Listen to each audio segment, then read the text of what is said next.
नमस्कार जय जगन्नाथ। आज बनैबा भेज बिरियानी।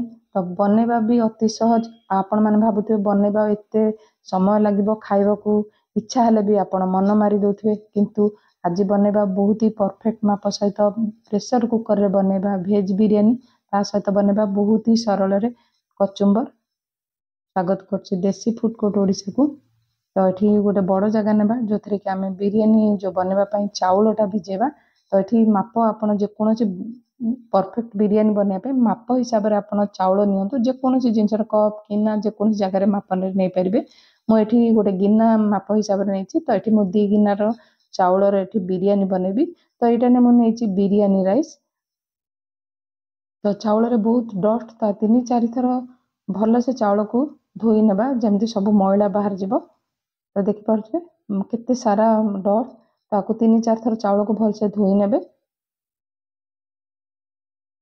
तो आज बिरियानी रेसिपी देखला पर आपण सब दिन जेबे भी बनेबे तो यही टाइप रो बनेबे। तो वीडियोटा प्रथम शेष जाए देखंतु। तो मैं धोई की पानी माने चाउल रे अधा भर्ती कर नैछि, जो थरे कि चाउल भल से भिजी जिवो। मो 20 रु 30 मिनिट रेस्ट रखि नेबी चाउल को। तो ये बिरियानी बनैया पई मो नैछि फुलकोबी, आलू, गाजर, मटर आ 2टा टमाटो। देखि पाथि फुलकोबी के बड़ साइज काटिछि। आपण चाहिले बीन्स, बीटरूट आपण पसंद मुताबक आपण परिबा एठी नहीं पारिबे, किंतु आपण फुलकोबी टिके बड़ बड़ काटिबे। तो परिबा भी भल से माने फिटिबनी, बहुत ही टेस्टी बिरियानी बनउछि। तो एठी नहीं रिफाइन तेल, आपण चाहिले घियो रे भी बनै पारिबे। तो एठी तेल 3 चमच देछि बड़ चमच रे, 2टा तेजपत्र देछि, गोटे स्टार फूल देछि, गुजराती देछि बड़ ये गुजराती देछि, जायत्री, लवंग, गोलमर्च आधा चमच, एठी जीरा देछि। तो जीरा आ जो आमे गोटा मसला देछि तो तेल रे भल से भाजी नेबा। तो गैस रे एटे मीडियम रखिबे, रखिकी आपण गोटा मसला को भाजी नेबे। जेतले पियाज पकेबे तो हाई फ्लेम कर नेबे।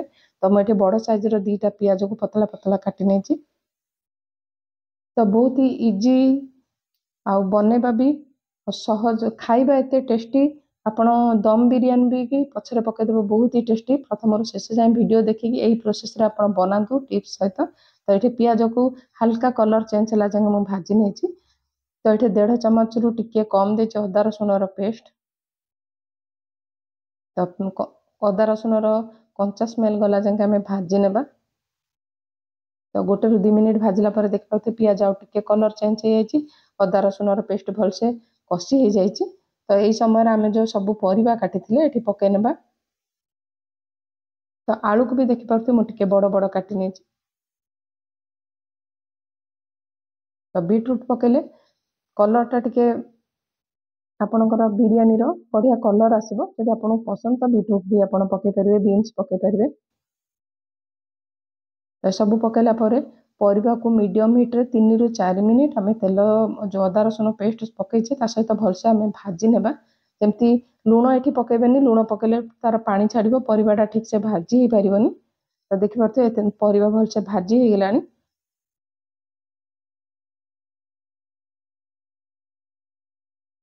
एठी स्वाद अनुसार लूण दे देछि।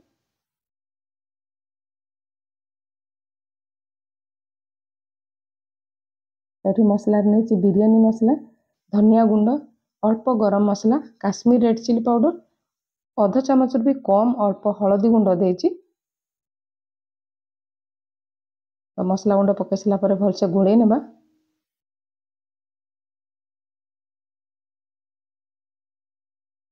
तो आपण डेक्ची रे भात बने कि दम दे कि जो बिरियानी बनाउछंती ताठू भी कहबे बहुत ही टेस्टी, कम गैस खर्च रे बहुत ही कम समय रे।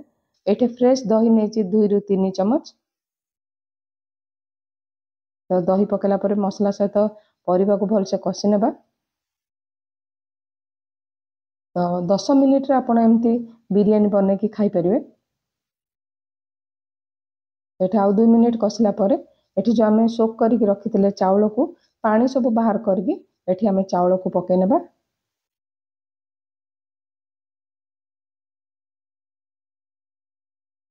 तो आज वीडियो जदि भल लाଗୁଛି वीडियो को गोटे लाइक निश्चिंत करनेबे। एठे कटा धनिया पत्र अल्प देछि, पुदीना पत्र जेहेतु मो पाखरे कम थिला तो आपण चाहले टिके अधिका पुदीना पत्र भी देई परिबे। भल बिरियानी बास्नाटा बहुत बढ़िया आसो। तो जेहेतु चाउल भिजी आम बेसी समय परिवा सहित चाउल को भाजबानी। तो मुझे 1 मिनिट परिवा सहित भलसे गोले नहीं हल्का हाथ में।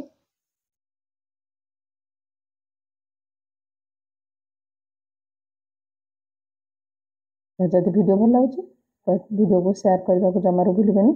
तो जेहेतु ये गरम पानी ऐड करेंगे गरम पानी जेहेतु ऐड कर गिना ताती जाऊँगी तो मुझे टे कम कम गिनार अल्प पानी देती। तो आपण फुल फुल गिनार जदि देवे 2 गिना चाउल को 4 गिना पानी देवे। ये जेहेतु कम टिके पानी रोचे मुझे 4.5 गिना पानी देती। तो आपन जदि पकेबे तो माप हिसाब से 2 गिना चाउल को 4 गिना पानी देवे।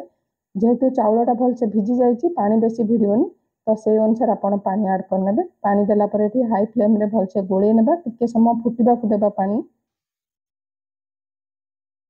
तो जो आम काटिकी रखी टमाटो पकई नेबा।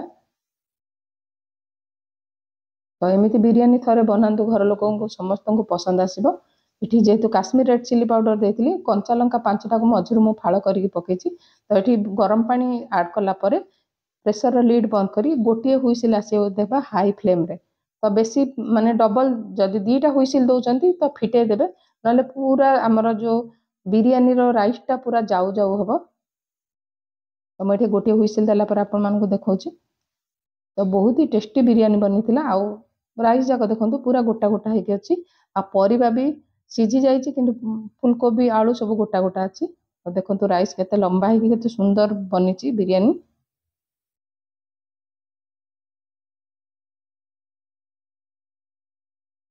तो टिके समय खोलारे छाड़देवे आपन तापरे सर्व करेंगे पूरा गोटा गोटा बिरियानी। ये मुझे गोटे गिना खटा दही जोटा कि मुझे कचुम्बर बनैबी।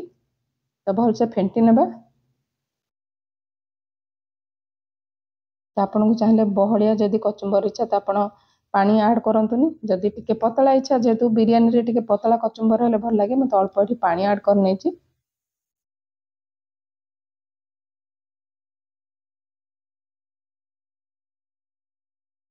तो मुझे गोटे बड़ साइज पियाज को एकदम छोट छोट काटिक नहीं। गोटे टमाटो कटा धनिया पत्र जी राग खाइबे से अनुसार कंचा लंका काटिक पकेबे। आपन चाहिए ये काकुड़ी भी पकई पारे। ये ब्लैक सॉल्ट आधा चमच देछि। जदि आप फ्रेश दही नौ तो टी आमचूर पाउडर आप ऐड करेंगे ना जलजीरा पकई पारे। ये रेगुलर सॉल्ट जी टेस्ट आप खाइबे से अनुसार ये लुणटा ऐड करने सबको भलसे गोली नेबा। तो आपनक रेडी होगा पूरा सिंपल कचुम्बर। तो आम प्लेटिंग करने।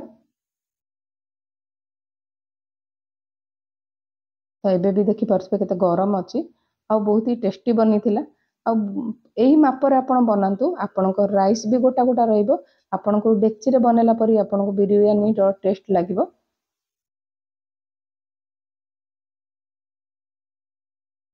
तो आज वीडियो को जमा लाइक करने को भूलबानी आ चैनल को सब्सक्राइब करने। तो ये काजू मु भाजिक रखी ताको ये ऊपर पकई नहीं। आपन चाहिए जदि जिते पियाज भाजुंट से भी पकई पारे कि पछरे भाजिक ऐड कले पूरा खाइला बेले टे क्रंची टाइप लगे भल लगे। आ देखिपे कचुम्बर केते टेस्टी होता बहुत ही बढ़िया बनता। रेसिपीटा निश्चिंत ट्राए करूँ। आउ गोटे निश्चय भल कमेंट करूँ। Thank you.